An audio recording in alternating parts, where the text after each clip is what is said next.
Rasmus Rumfyr ser sig lidt omkring, mens han venter på Radek Robot. Det hele er så nyt og spændende. Så, nu hører han fodtrin. Det er sikkert Radek, der kommer tilbage.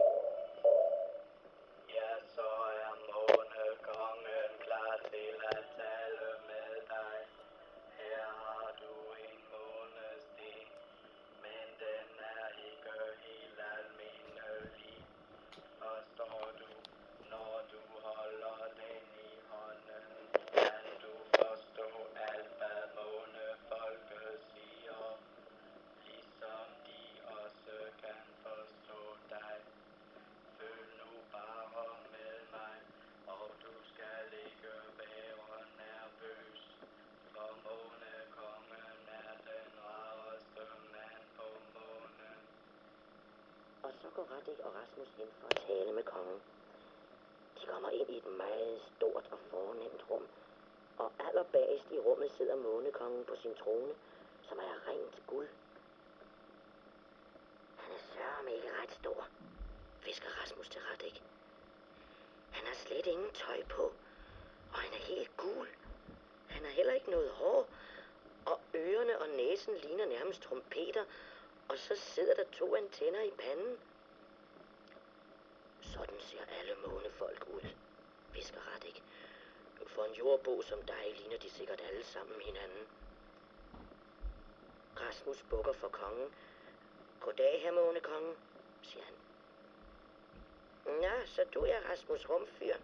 Ja, du ligner sandelig ikke nogen, vi før har set her på månen, men derfor kan du være god nok alligevel. Nå, velkommen, siger kongen. Radek har jo allerede fortalt dig, at her har vi masser af olie, men næsten ikke noget vand. Og se, det er det, som jeg regner med, at du kan hjælpe os med. Hvordan det? Spørger Rasmus. Jo, ser du, svarer kongen. Hvis nu jeg sender Radek Robot ned til jorden en gang hver måned, så kunne vi jo bytte med olie. Hvad siger du til den idé, Rasmus? Ja, det lyder da ikke så tosset, svarer Rasmus. Jamen, så er det en aftale, griner kongen og rækker Rasmus hånden og pumper den op og ned. Det må vi fejre med en stor fest. Men først har jeg en gave til dig. Vent et øjeblik, så skal jeg hente den.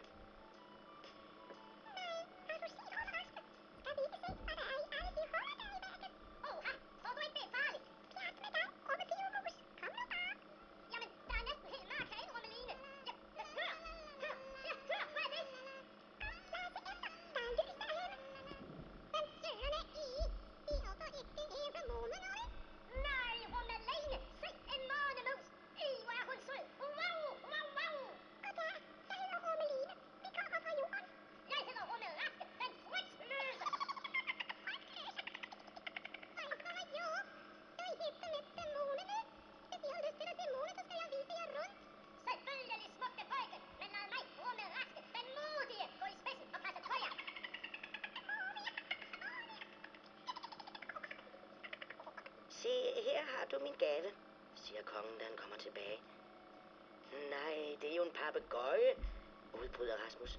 Ja, smiler kongen. Den hedder Skrattegøje, og den kan tale.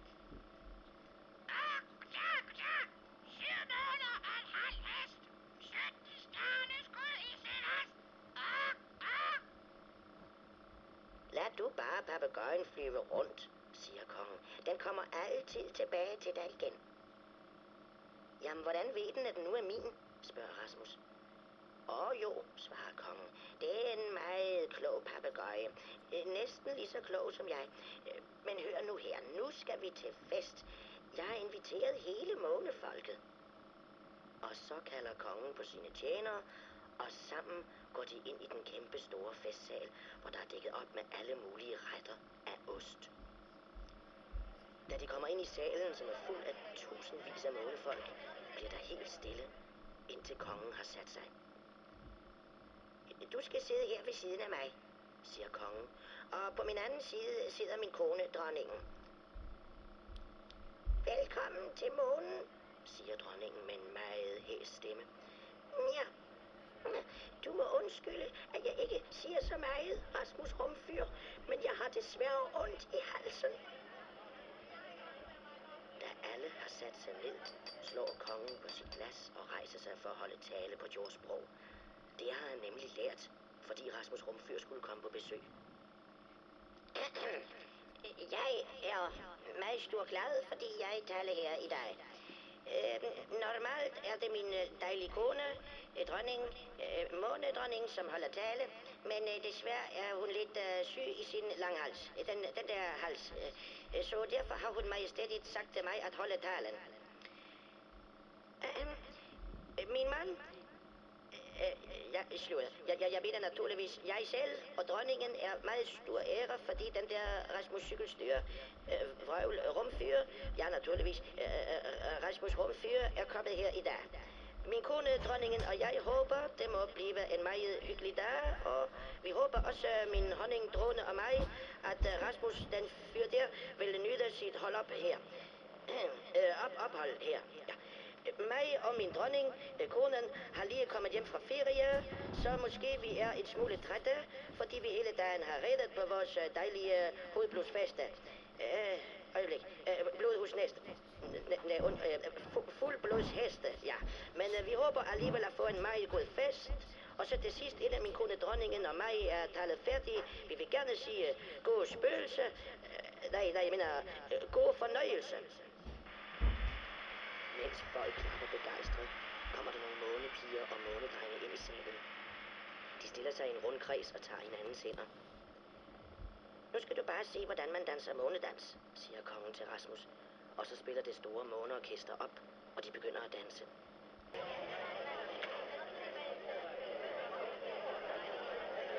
Efter dansen går alle i gang med at spise. Den ene osteret efter den anden bliver sat på bordet, og de får dejligt koldt vand til. Den fineste og dyreste drik, som findes på månen. Papegøjen, som sidder på Rasmus' skulder, tænker ved sig selv. Jeg tror, jeg vil flyve mig en tur og se mig lidt omkring. Det her ser ud til at vare længe. Jeg har aldrig set så meget ost før. Nej, hvor har vi det dejligt. Pas nu på, at du ikke spiser så meget, at du får ondt i maven, Rummeraske. Jeg spiser lige til jeg regner. Rummeline Havland, du skal ikke spise så meget, at du ikke kan løbe fra månekatten. Månekatten? Ja, Rummeline. Jeg læser hjem. Der sker jo ingenting, når vi har dig og Rummeraske, den modige og frygtløse, til at passe på os.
Da alle, både månefolket, kongen, dronningen og Rasmus Rumfyr er godt med det, siger kongen til Rasmus, at nu er det på tide at tage tilbage til jorden.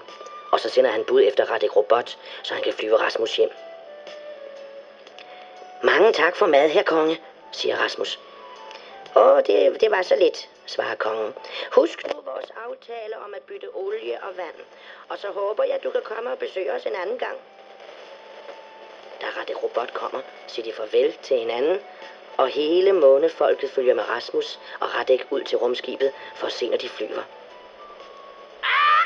Jeg tror, vi skal skynde os hen til rumskibet, ellers ender det med, at vi ikke kommer med.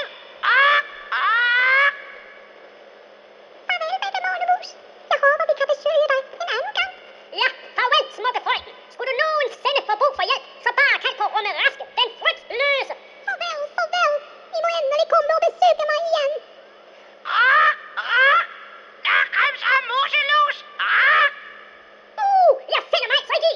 Muselus mig her og muselus mig der. Du kan bare komme ind, så skal du få en på næbet. Sådan en mølle fjerbold.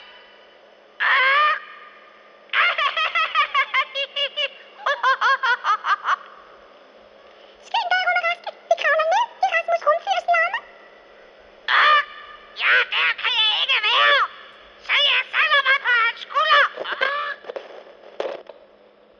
er vi klar til at lette, siger Radek.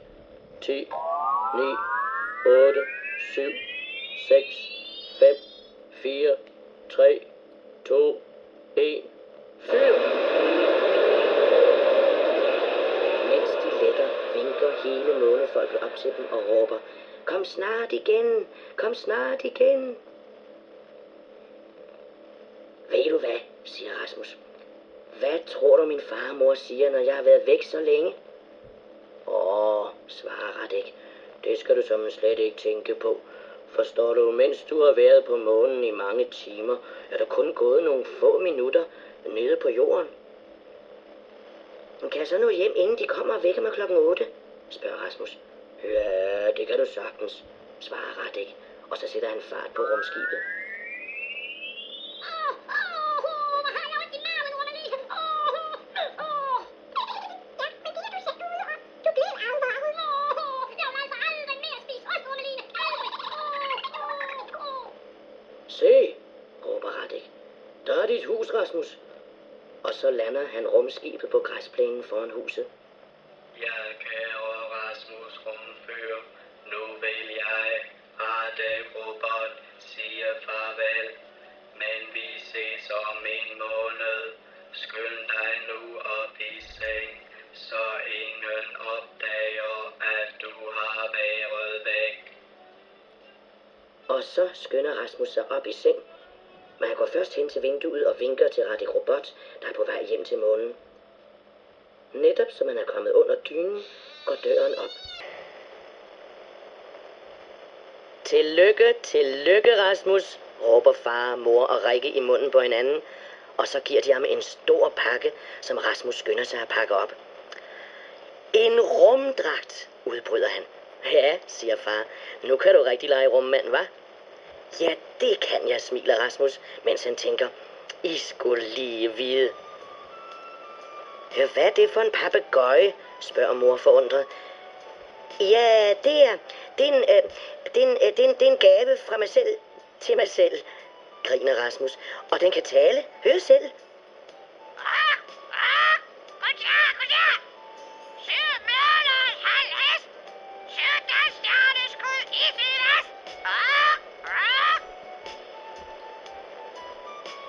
Nej, hvor er den sjov, siger far og mor, og så griner de alle sammen. Forresten, siger far, dine hvide mus skal da også mærke, at der er fødselsdag, så her er et stort stykke ost til dem.